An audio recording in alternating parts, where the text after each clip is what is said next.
Alors cette vidéo a pour objectif de compléter l'atelier MATLAB qu'on avait commencé la dernière fois à propos de la chaîne de transmission numérique en bande de base en mode enveloppe complexe. Alors on a pu réaliser toute la chaîne de bout en bout pour un mappage BPSK, c'est-à-dire la conversion des données binaires en des symboles qui prennent les valeurs plus ou moins 1. Les résultats sont présentés sur les deux figures. Donc ici c'est l'émission, ici c'est la réception. Donc là ce sont les données binaires, les symboles correspondants, donc qui prennent les valeurs plus ou moins 1, le signal en bande de base qui est de type NRZ. Ici c'est le signal bruité avec un rapport signal-sur-bruit qui est égal à 1 dB ici. Après, donc au niveau de la réception, ici c'est le signal reçu par le filtre adapté, le filtre de réception, matched filtre. Après échantillonnage, on obtient les symboles reçus et la décision, bien sûr. Ici c'est le vecteur de comparaison des données. Ici on remarque qu'il n'y a pas d'erreur. Bon, on a un rapport signal-sur-bruit qui est égal à 1 dB. Si on réduit le rapport signal-sur-bruit, on risque d'avoir des erreurs. Donc la deuxième étape qu'on va voir, c'est l'adaptation du mappage pour d'autres types de modulation, notamment les modulations QPSK, WPSK, 16QAM, etc. Nous allons étudier d'abord donc les modulations qu'on va adopter pour cet atelier. Donc on a les différentes modulations, les constellations correspondantes. Le paramètre K, c'est le nombre de bits par symbole, donc de chaque modulation. Donc, par exemple, pour la modulation OOK, BPSK, on a 1 bit par symbole. La modulation QPSK, 2 bits par symbole. Et WPSK, 3 bits. Et 16QAM, c'est 4 bits par symbole. Ici, ce sont les, c'est-à-dire ce qu'on va appeler l'alphabet des symboles de chaque modulation. C'est le nombre, c'est-à-dire ou bien les valeurs complexes, donc les symboles complexes que constituent les constellations. Donc on va appeler ça alphabet et on va construire une fonction qui va nous livrer pour chaque modulation qui va nous livrer le vecteur alphabet, c'est-à-dire l'ensemble des symboles possibles, et également le paramètre K qui sera utile donc pour le mappage. Dans le répertoire de travail, donc je vais créer une nouvelle fonction que je vais appeler alphabet.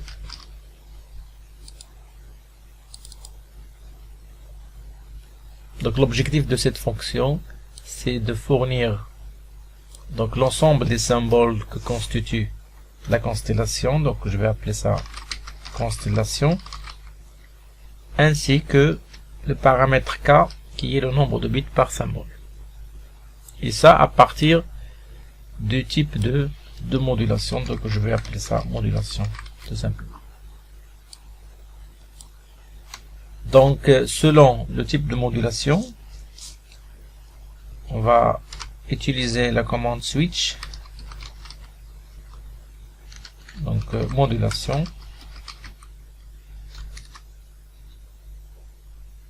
et dans le cas on a la modulation par exemple OOK, la constellation c'est égal, donc d'après ce tableau là, donc la constellation est formé par les symboles 0, 1. Directement, l'ensemble 0, 1.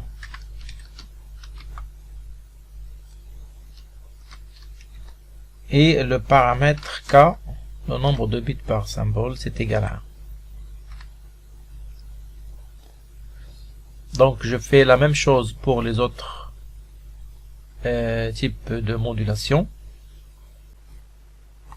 On complète la fonction alphabet en insérant toutes les modulations. Donc on a 5 modulations, OOK, BPSK, QPSK, 8 PSK et 16 QRM. Donc chaque modulation, on doit insérer le vecteur contenant les symboles de la constellation. Afin de tester le fonctionnement de la fonction alphabet, on peut taper directement alphabet,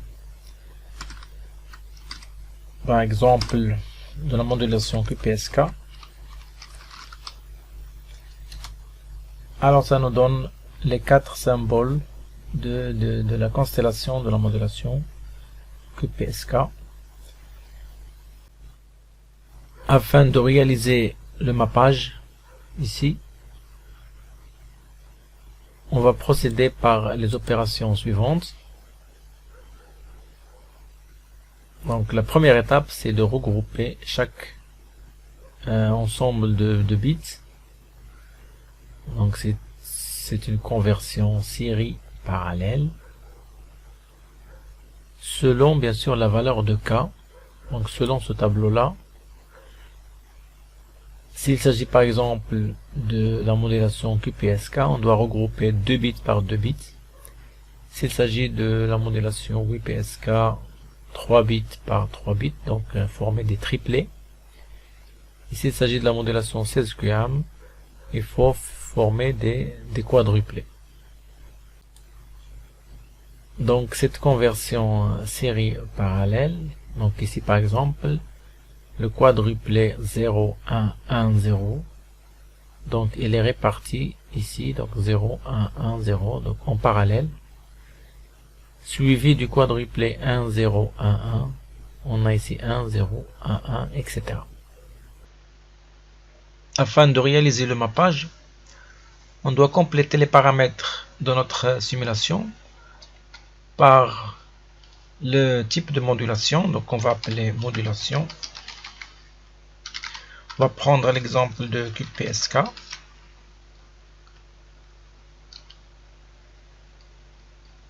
Et bien sûr, il nous faut le paramètre K, qui est le nombre de bits par symbole, qu'on va extraire à l'aide de la fonction alphabet. Donc, ce sera constellation, virgule K, est égal à alphabet de la modulation.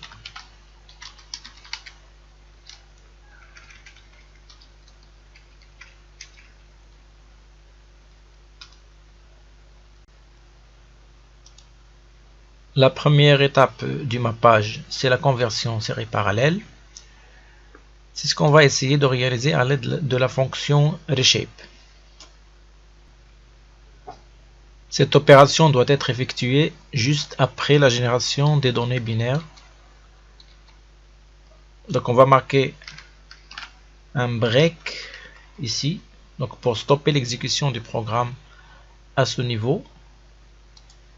On va commencer par la conversion série parallèle. La matrice qu'on va avoir à la sortie, on va l'appeler data matrice, donc data-m égale reshape du vecteur data tx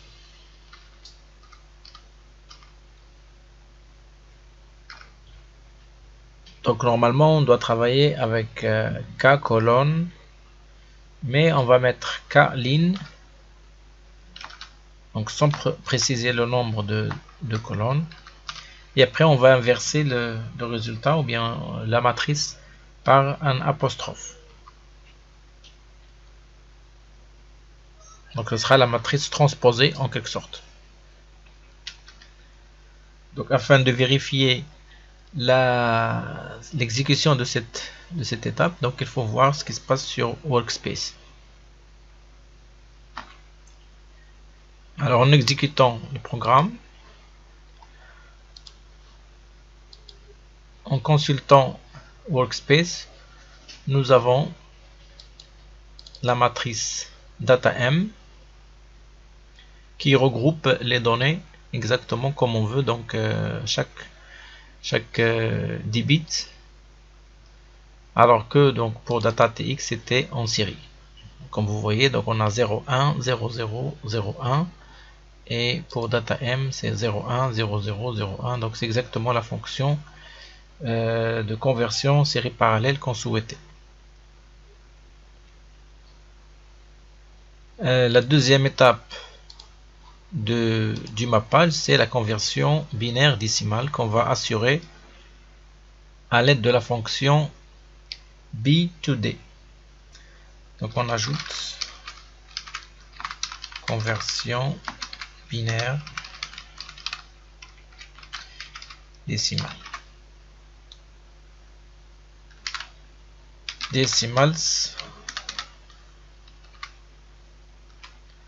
Decimals égale B2D de la matrice data M.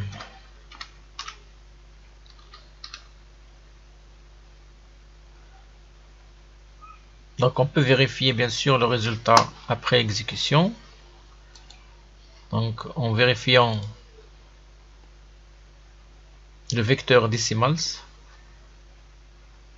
donc à partir de la matrice suivante, data M, on a decimals 1, 0, sa conversion c'est 1. Pour 1, 1, sa conversion c'est 3, etc. Alors la dernière étape qui nous reste, c'est la conversion décimale complexe. Et ça, bien sûr, ça a un rapport avec l'ordre des symboles dans la constellation. Donc, par exemple, ça, le vecteur -1, -j a pour indice 1, 1 plus j a pour indice 2, -1 plus j a pour indice 3, etc. Et ça a pour indice 4. Malheureusement, les valeurs données par decimals sont comprises entre 0 et 3. 0 et 3. Mais nous, les indices qu'on a, c'est entre 1 et 4. Donc, ce qu'il faut faire, c'est d'ajouter 1 au résultat de decimals.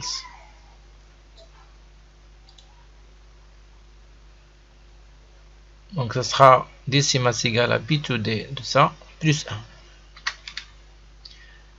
Donc, on vérifie. Donc, decimals maintenant, c'est compris entre 1 et 4. Comme vous voyez. Donc, 1, 2, 3, 4, etc. Maintenant, il faut juste associer chaque nombre au complexe correspondant. Donc ça, on va le faire rapidement. Conversion décimale complexe.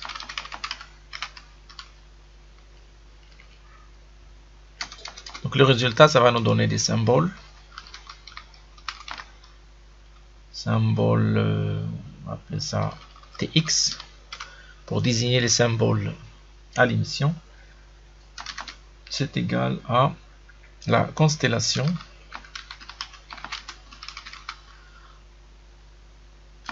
de decimals.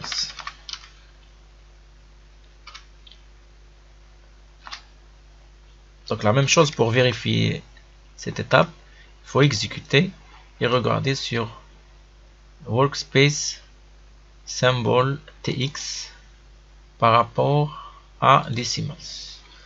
Donc nous on a ici par exemple le 3. Donc le premier complexe, ce sera le numéro 3. Donc c'est-à-dire -1 plus J. Donc si on vérifie ça au niveau de l'alphabet, donc le numéro 3, voilà, donc c'est moins 1 plus J. Donc voilà, le mappage est fait à l'aide de ces 3 étapes. Donc ça c'est l'étape,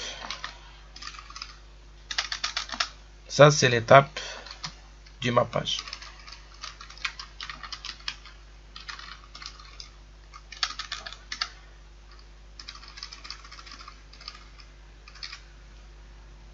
Bien sûr, ce mappage s'adapte à n'importe quelle modulation. Il suffit juste de changer la modulation à ce niveau et on aura le mappage correspondant.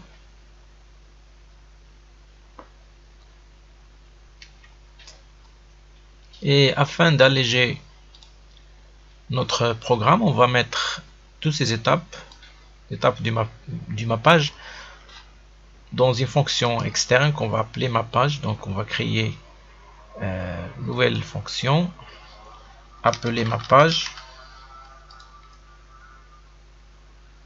Alors les arguments de sortie sont les symboles, bien sûr, tx,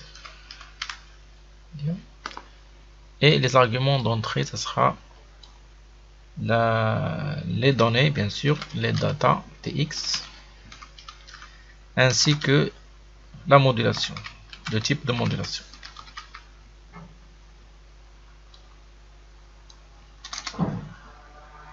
Alors, on va copier les 3 étapes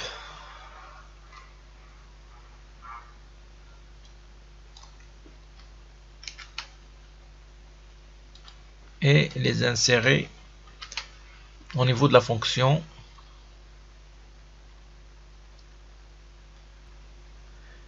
Par contre, il faut compléter cette fonction par les paramètres K et les paramètres la constellation. Donc il faut ajouter ces 2 paramètres. Je vais copier la ligne qu'il faut et je l'insère au début de la fonction. Donc comme ça, donc la constellation et le paramètre K sont déclarés pour la fonction et je sauvegarde cette fonction. Pour le programme principal, je remplace le mappage par une seule ligne qui est symbole tx égale mappage des données datatx par rapport à la modulation. Donc là, je peux effacer tout ça et essayer de tracer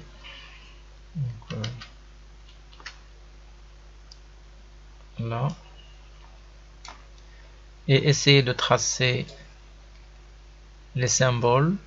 Donc ici c'est symbole tx, donc sans préciser les y-lim, puisque en changeant la modulation l'amplitude change des symboles. Ici ce qu'il faut traiter c'est symbole tx. Voilà, donc je vais mettre un break ici juste avant l'ajout du bruit. Donc afin de tester notre programme, on va exécuter. Donc on a une erreur qui est liée au traçage du signal en bande de base en fonction du temps, donc ce qui est normal puisque donc, le nouveau axe du temps n'est pas adapté au signal. Comme vous voyez, donc au niveau de workspace, la longueur de T c'est 48 000 et la longueur de l'enveloppe complexe c'est 24 000. Donc il faut rectifier au niveau des paramètres. Donc je rappelle une chose, c'est que le débit binaire, il dépend du débit du moment et de la valence qui est le nombre d'éléments dans l'alphabet par la relation suivante. Donc d point égale à m point log binaire de m. Log binaire de m, ce n'est rien d'autre que le paramètre k. Et le débit de moment, c'est 1 sur t. Donc grand T, c'est égal à k sur d points. Donc ce qu'il faut rectifier au niveau des paramètres. Donc on avait t égale à 1 sur d points. Maintenant il faut mettre t est égal à k sur d points. Autre chose, l'axe du temps, il dépend des nombres de symboles et non des nombres des données binaires. Donc on va créer un paramètre qu'on va appeler nombre de symboles, ns, qui est égal, donc d'après cette équation là, donc le nombre de symboles c'est toujours égal au nombre de données binaires divisé par k. Donc puisque k c'est le nombre de bits par symbole. Donc on va rectifier, on va ajouter le nombre de symboles qui est égal au nombre de données binaires divisé par k. Et il ne faut pas oublier d'adapter l'axe du temps, donc ici, de remplacer nb par ns. On peut réexécuter le programme donc pour voir ce que ça donne. Voilà, on a les données binaires, la partie réelle des symboles et ici la partie réelle de l'enveloppe complexe. Pour le traçage de l'enveloppe complexe, il vaut mieux éliminer y-lim puisque les amplitudes changent. Et là, donc, il faut préciser que vous tracez la partie réelle. Donc, vous ajoutez réel de EC. Puisque là, on a affaire à des entités complexes. Alors, si je change la modulation, par exemple, je mets 16 QAM. Donc on sait très bien que la partie réelle de l'enveloppe complexe et des symboles prennent 4 valeurs possibles qui sont moins 3, moins 1, 1 et 3.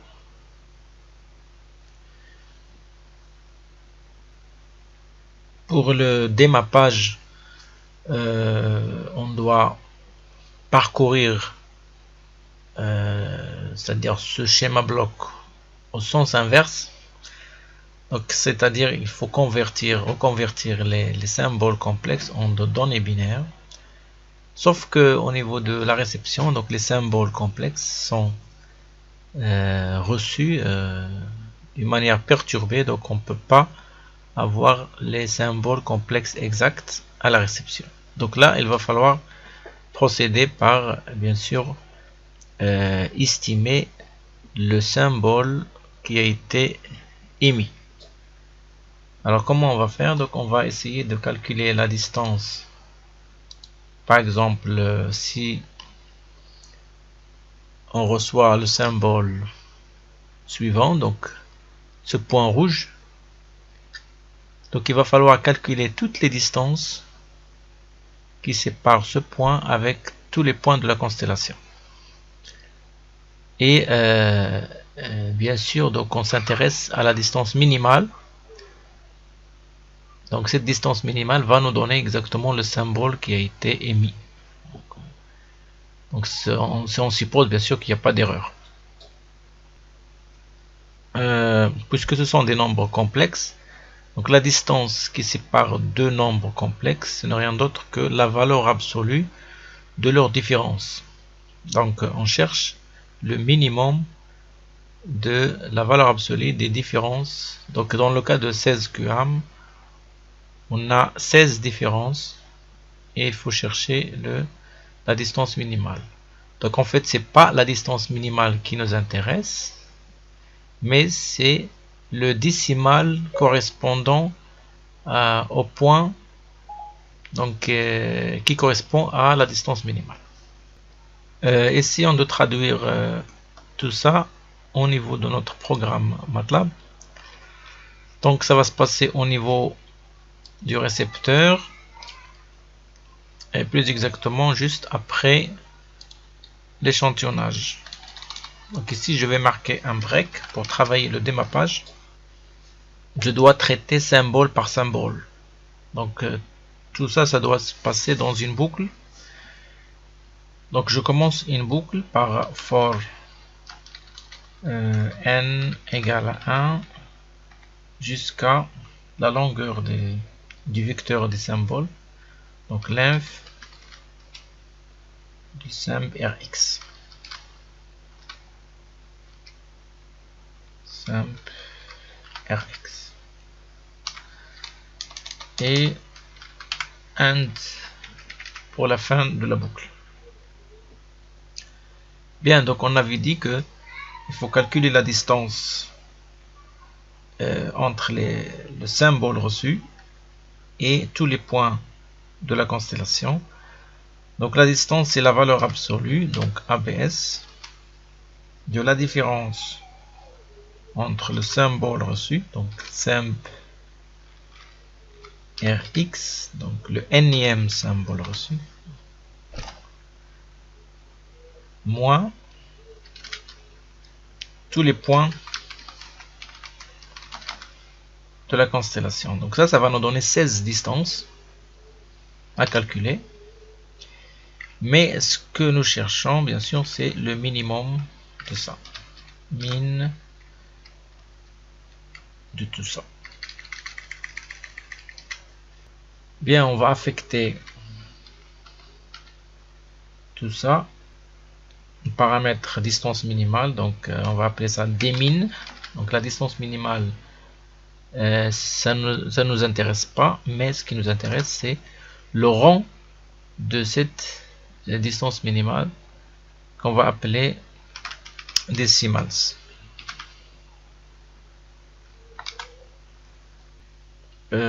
Ça va nous donner un nombre décimal qui correspond à l'indice de la distance minimale dans ce vecteur. Il va falloir retrouver les données binaires sous forme d'une matrice. Donc, au niveau du mappage, on avait utilisé la fonction de B to D. Là, il faut bien sûr utiliser l'inverse, la fonction D to B. Ça, D to B des décimales, donc des nombres décimales, virgule K. Donc pour faire la conversion D to B, il faut préciser le paramètre K, qui est le nombre d'éléments binaires qui correspond au nombre décimal. Ça, ce n'est rien d'autre que une seule ligne de la matrice, c'est-à-dire la nème ligne. Donc je vais appeler ça data M. Donc la nème ligne, donc ça c'est-à-dire n, 2 points. Voilà. Est égal.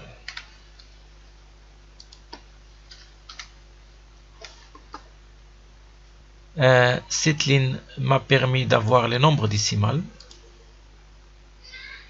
Et cette ligne-là de retrouver les données binaires sous forme d'une matrice. Donc ce qui va nous rester, donc la conversion parallèle série pour passer de la matrice data M à data, cette fois-ci data Rx.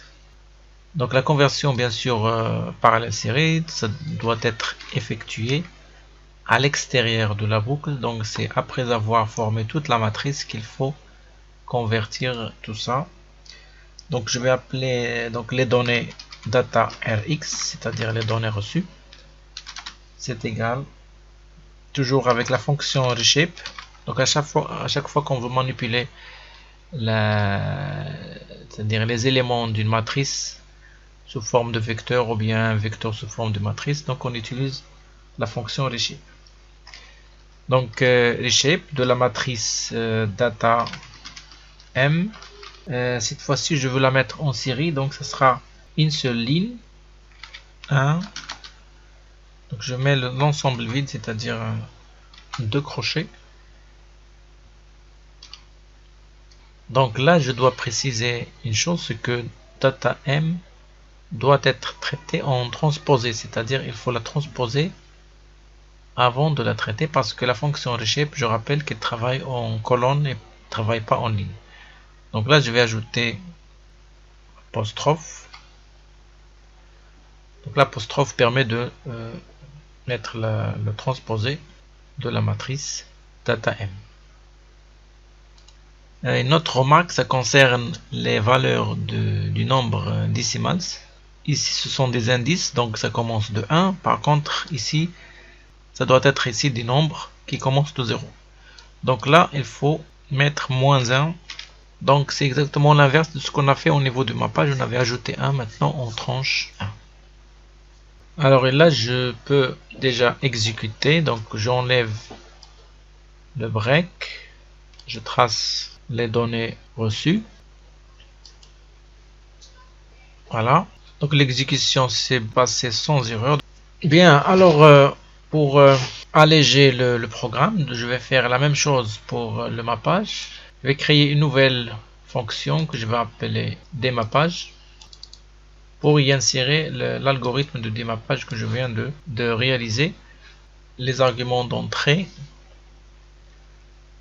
sont les symboles et toujours la modulation.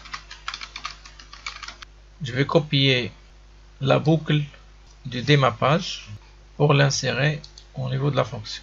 Donc comme pour le mappage, donc il va me falloir la constellation et le paramètre k que je vais extraire à partir de la fonction alphabet.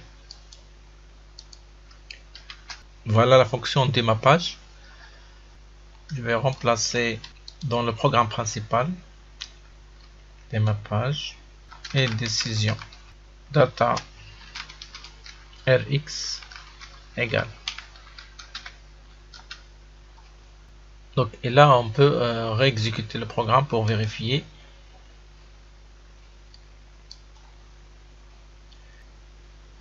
Après avoir complété la chaîne de transmission numérique, donc de bout en bout, il nous reste à réaliser la constellation à l'émission et la constellation à la réception.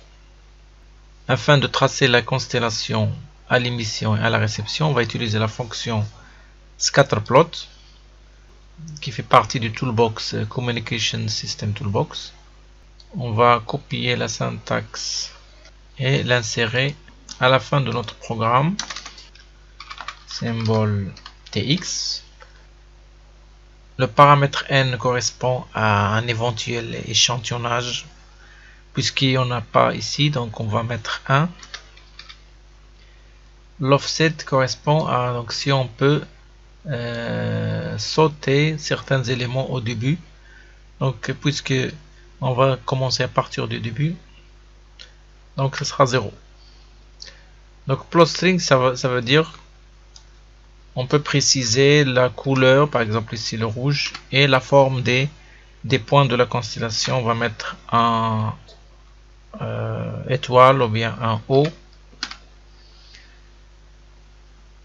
Voilà, donc ça devrait nous permettre de tracer la constellation. On va ajouter une grille avec la commande grid on. On exécute le programme et voilà, donc on a la constellation à l'émission. Bien sûr, comme vous voyez, c'est une constellation parfaite puisque ça se passe au niveau de l'émission. Je peux également tracer la constellation à la réception de la même manière. Donc ça sera symb rx. On peut choisir une autre couleur. Donc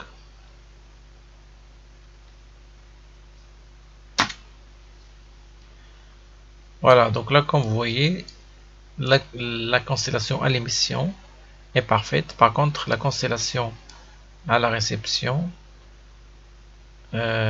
présente des perturbations, des points reçus. Donc ça, c'est dû au bruit. On peut également tracer la constellation instantanée.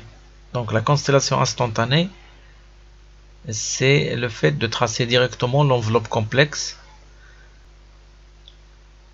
Donc ce sera scatter plot de EC, c'est l'enveloppe complexe, toujours avec les mêmes paramètres, 1,0, 1, par exemple P. Voilà, ça nous donne ça. Et au niveau de la réception, ce sera le signal Sigfill. C'est là, juste après le match de filtre.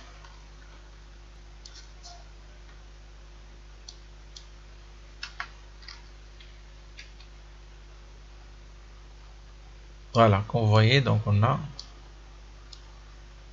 une constellation instantanée qui est perturbée par l'effet du bruit.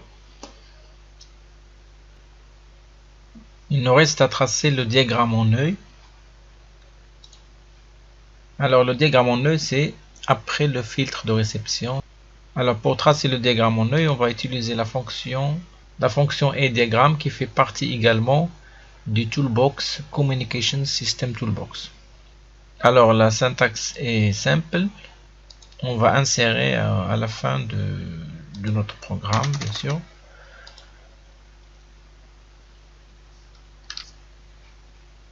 Pour X, ce sera le signal Sigfill, donc c'est juste le signal après le filtrage de réception. N, c'est le nombre d'échantillons qu'il faut mettre dans la fenêtre. Pour nous, ça sera grand N, qui n'est rien d'autre que le taux d'échantillonnage qu'on avait déclaré au début. Donc c'est le nombre d'échantillons par grand T, et cette période qui correspond à un seul grand T, donc on va mettre 1. L'offset 0. Donc ici c'est le plot string, c'est les paramètres de traçage. Alors on va exécuter pour voir ce que ça donne. Voilà, donc comme vous voyez, on a un diagramme en œil. Donc ici c'est la partie réelle, ici c'est la partie imaginaire. Le signal en phase et le signal en quadrature. Alors comme vous voyez, donc on a l'ouverture verticale, elle est réduite à cause du bruit. Donc pour éliminer l'effet du bruit, donc on peut augmenter le rapport signal sur bruit. On va mettre SNR égale à, par exemple, à 100 dB. En exécutant, donc on va avoir un diagramme en œil qui est presque parfait, mais on remarque la présence de cette anomalie là et là. Ceci correspond au début de notre signal. Comme vous voyez, ceci correspond à la montée du signal après le match de filtre. Donc afin d'éviter cette anomalie, il faut juste tracer le diagramme en œil après une seule période qui correspond à n toujours. Donc une seule période, c'est-à-dire grand T, ça correspond à n échantillons. On va préciser que Sigfill doit être traité après donc n, c'est-à-dire on va commencer à partir de n jusqu'à la fin, end. Donc c'est-à-dire on va éliminer les n-1 premiers éléments. Voilà, là on remarque que le diagramme en œil est parfait, que ce soit pour la partie réelle ou bien la partie imaginaire. Donc voilà pour la chaîne de transmission numérique en bande de base ou bien en mode d'enveloppe complexe qui peut être exploitée pour l'étude par exemple des interférences entre symboles en insérant un canal à bande limitée, ou bien l'étude de l'égalisation en insérant différents égaliseurs ici, ou bien d'autres exploitations comme le calcul de taux d'erreur binaire en comparant les données émises et les données reçues. Merci pour votre attention et à bientôt.